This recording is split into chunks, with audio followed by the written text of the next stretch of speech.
I don't read a lot of source material. The last thing I read was Girls Last Tour, for obvious reasons. Don't get me wrong, manga as its own medium is wonderful.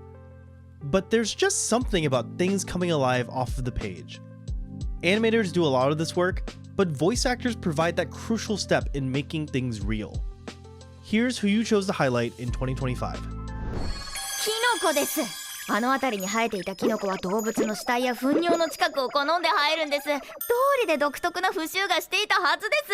まさか死体の上にノートがなくなったらどうすればよかったの？臭いって言われてもどこが臭いの？ママ教えてくれなかったじゃん。ねえ！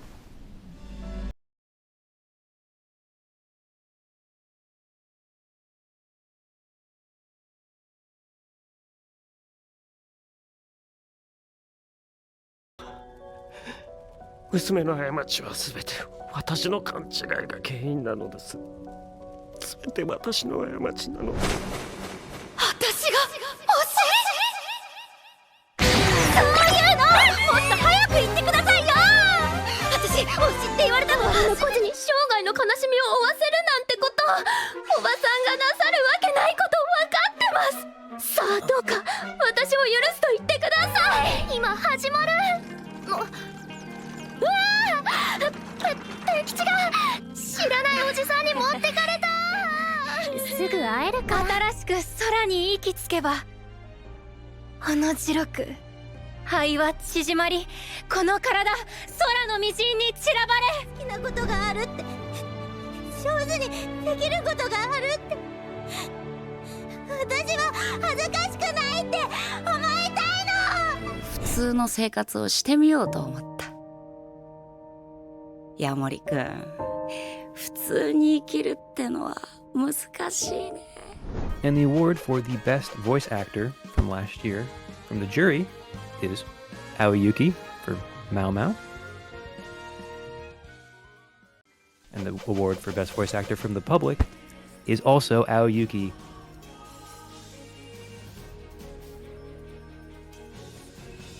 Did you know she looked like this? I didn't know she looks like Gojo Satoru. What is this?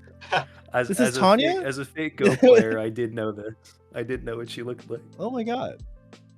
Wait, she appears in Fate Go? It's just her whole self? She voices like the most. I think aside from the, I can't remember what her name is off the top of my head, but the voice actress for Saber voices more characters solely by the fact that there's so many Sabers. But other than that, right. I believe Aoyuki has the most characters in Fate Go, which is very funny. Not relevant. Not relevant. Yeah. Well, so what I wanted to ask is that obviously this is the second time in a row that Aoyuki as Mao Mao has won voice acting. I wanted to ask if you had perhaps noticed, is it just a continuation of her strong performance from season 1, or does season 2 carry some of its own nuances to why she would win again? It's both to me. I mean, I think it's just such a natural continuation from season 1. I mean, she just embodies the character so perfectly in every way, just to the more emotional moments. But what really set it over for me for season 2 is that second half. It's more serious, like deeply emotional stuff in this season, more compared to the first season. Plenty of other good performances on this list that I'm sure we'll talk about, but this is she's just so good. She's unbelievable as this character. I mean, yeah, sometimes you just think they're just like a perfect fit, right? You just hear something, you're just like, that is Mao Mao.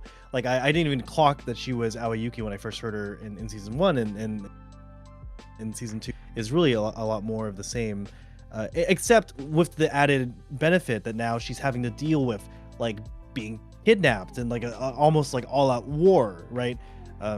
So that's always nice to see as well. Yeah, I think, you know, she has so much like unbelievable range. I mean, I guess it kind of does go back. I guess we were relevant when we were talking about, you know, anime personalities. Like, really, like, to me, is one of my favorite voice actresses. Just able to kind of embody the character. You know, you can kind of tell it's her. But like anyone, she just really gets into the character and is able to have that like sharp that Mao Mao has. So when she gets kidnapped or when it's that stuff towards the end, it's just the emotion that comes through in her voice. Contrasted against the parts where she like receives a bull penis Yeah, or yeah, something, yeah, and she's like so absolutely. happy and over the moon about it, right? And that's the best part, right? Is you can do that and then on a flip. Yeah, you know, Jonathan, was that vocal range a big part of exactly why y'all gave Mao Mao the win over here? That's for sure one of the things that we discussed. You know, it's incredible how like she has different registers, I think. Even when she's monologuing or when she has her like Mau Maoisms or Gremlin Mau Maoisms, right? And then her like calmer oral voice, I think. All three of these are still like quite different and distinct. You can hear them apart like at immediately while listening, and despite that they're one character, and so it's incredible the range that she brings to role while also carving out like a characteristic iconic recognizability in each type. And you don't want to contrast that against someone like Suda, where you hear Suda's voice and you immediately recognize that it is Suda, right? Like I feel like for me, Suda doesn't really change to be part of the role so much as the role fits Suda health, right? Were you able to catch Orb, Ian? Just a tiny bit. Not, I wouldn't say enough to fully be able to speak to the performance as well as I'm sure the jury will be able to. But you know, you're right. It's Kenjiro Suda, and he has that velvety kind of gruff voice that's just always the best to listen to, whatever role he's in. That's like good enough, right? Like it's hard to sometimes you just hear something, you're like, you don't need to change your voice at all, just keep doing that. No, they typecast him. They almost always typecast him, and it's always like a perfect casting because they know exactly what they want him to do. He doesn't have to do anything else, and it's the best every time. So I think on the jury side, you'll notice that Tsudaken also has number 2. It's incredible how we've consensus matched the second as well, but I think part of what jury actually surprisingly discussed was, of course, the baseline gravelly voice, but I think we felt that Tsudaken really reinvented himself a bit with this role. You can hear kind of emotional range, his grief, curiosity, exasperation, bewilderment, and all kinds of like interiority we hear as he develops over time. You hear wariness as he ages. We kind of see him throughout his entire adult life in Orb. It's not really gimmicky, but the stretch of time that the series covers encompasses like over like many years. So it's interesting to have that ability to kind of display that kind of aging over time and then kind of change of belief over time that is part and parcel with the main themes of Orb. So it seems like Tsudaken is able to really embody that.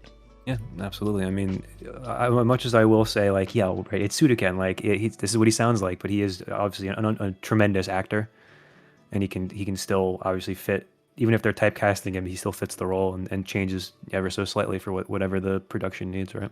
Now, Jonathan, we were talking a little bit earlier. You mentioned a little bit of regarding like one or two particular voice acting performances on this list. Can you dive into that a little bit?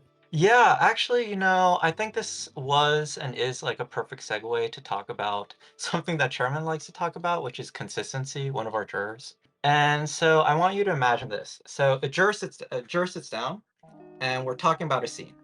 One juror says, okay, you listen to this scene, you hear the kind of performative element, but like subtext of sorrow, right? And like elaborates on this vocal performance. And then another juror might come in and say, I actually don't hear that.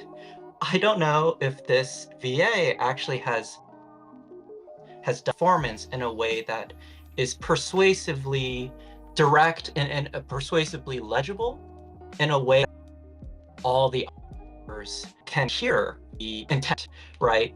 And I think with, let's say, Aoyuki, we never had this problem. That's a testament to her control to kind of really deliver the emotionality of a scene in a distinct way, what's evoked in a scene, what the show's trying to say, and it's not even caricatured either. But I think for what we consider contested roles, so in this jury, I think Anko and An were ones in which we had a lot of jurors had a lot of great things to say, but other jurors also felt a little bit more lukewarm. for reasons of legibility. That's really interesting because this brings me back to mind one of the performances from which Tomoyo Kurosawa as Foss in Land of the Lustrous. She obviously won. Tomoyo Kurosawa is an amazing voice actress, but a main criticism that I remember hearing back at the time was that Foss is almost like too on the nose, right? Like when she's sad, you hear that she's sad. When she's angry, you hear that she's angry, and there's less nuance in there. Ian, I'd like to hear your thoughts on just exactly like how hard it is to evaluate a vocal performance. I mean, it's so difficult, right? Because you can go right. It's that example people always will post about, or stuff like that, where it's this big bombastic scene, and it's very easy to tell that if the performance is, I think people always come back to is like supernatural battle. Sorry, where Yeah. when supernatural battles were commonplace. Whatever the name of that show is. Wakanai. The Sayori Hayami performance that everyone always likes to come, and that's very easy to tell, like, wow, what an incredible performance that is. Whereas if it's a more downbeat scene, if it's just throughout consistency throughout the episode, it's a lot harder to detect. And I think that is kind of, to the jury's point, like what will kind of help you determine who's at number one, at number two, and who's maybe further down the list or doesn't make the list at all. It's like sometimes it's like almost like a knife's edge, like, because it is, to some extent, all this is subjective. And so I can watch a scene and be like, oh wow, what a performance from Yuki Sawashiro, and then someone else can watch it and be like, oh well, I didn't quite pick up the subtlety you're picking up. And I think those are both valid opinions, because it at the end of the day, it's a performance, and it comes down to what you're picking up from it, right? It's part of like, what is the meaning in this scene? It's like, well, if I'm taking this meaning and you're taking that meaning, they're both valid interpretation. It comes down to if the voice actor can fully get that to come through, and that's what an award-winning performance is like. If you can just convince the entire audience of what you're trying to convey, that's the best you can do. And if it's coming off half and half, then maybe it's still a good performance, but maybe something was missed there. It's like, what do you even talk about, right? Like, do you say, oh, but like you're not hearing the sadness, but at this moment her voice whimpers very slightly, and then that, to me, that's conveying. It's almost like you said, it's a knife's edge. It's like almost like if they're hitting the correct frequency to resonate with you and anyone else. Yeah, you can say they're conveying it if you think they're conveying it, but if someone else isn't picking it up, then Oh yeah, that's an interesting perspective. It's like you're not faulting the person for being like, oh, you're just not smart enough to hear it, right? It's like, obviously this isn't as uncontestable as it maybe should come off as. yeah, because to me it's a performance. It's not quite the same as like something that would be like interpreting the meaning of what the writer wanted, or something like, what is the story trying to do here? That might be a little more, well, this is what they intended. The performance doesn't come through for 100% of the people judging the performance, then that's probably indicative of the performance. Doesn't mean it's a bad performance, but it just means maybe it's a little more questionable than something like the Mao Mao performance, where everybody can very clearly go, well, yes, I'm getting exactly what I'm supposed to be getting from this. It's like mastery over intentionality, I think. Well, we've got a wonderful slate of performances here. I encourage everyone to go check them out and see for yourself whether or not they resonate with you as they have with us. And we'll move on to the next category.